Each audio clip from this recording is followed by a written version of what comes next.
America दक्षिण चीन सागर में अपने क्रैश हुए फाइटर जेट F-35 के मलबे को जल्द से जल्द हासिल करना चाहता है।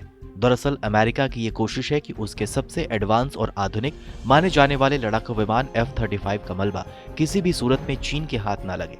आपको बताएं तो अमेरिका के इस विमान के मलबे को ढूंढने के लिए कई एजेंसियां युद्ध स्तर पर काम कर रही हैं।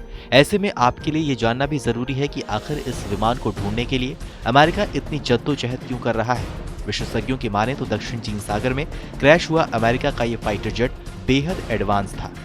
अमेरिका के न्यूज नेटवर्क का कहना है कि चीन F-35 के मलबे को तलाशने की पूरी कोशिश कर रहा है। अमेरिका इस विमान का प्रयोग बेहद खास ऑपरेशंस में करता आया है। इतना ही नहीं, अमेरिका ने इस विमान की तकनीक को भी बेहद गोपनीय रखा है।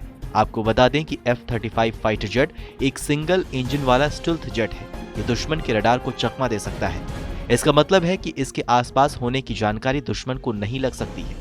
इस वक्त इस विमान का इस्तेमाल अमेरिका समेत उसके सहयोगी देश जैसे जापान, ब्रिटेन, ऑस्ट्रेलिया करते हैं।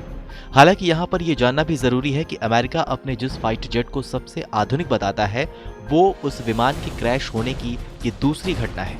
इतना ही नहीं, तकनीकी खराबी होने की वजह से F-35 विमान को दक्षिण कोरियाई एयरबेस पर इमरजेंसी लैंडिंग करवानी पड़ी थी।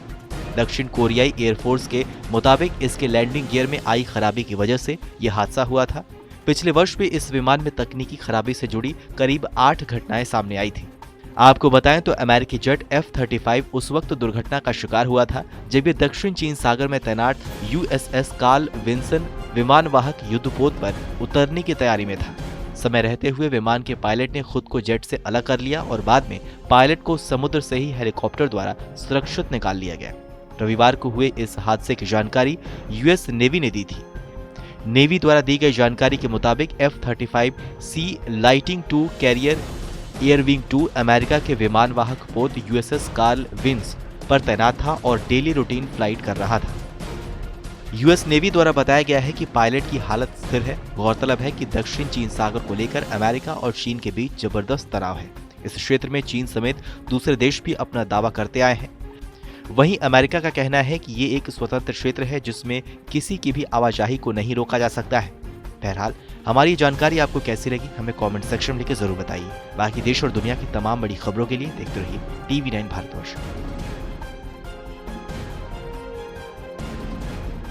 कोरोना धर्म नहीं देखता, जात नहीं देखता, अमीर गरीब ऊंच नीच नहीं देखता। कोरोना सिर्फ मौका देखता है, लेकिन आप उसे मौका मत दीजिए। बस इतना कीजिए, जब कभी दफ्तर से बाजार से घर लौटिए तो इतना ख्याल जरूर रखिए कहीं आपके साथ कोरोना आपके घर तो नहीं जा रहा।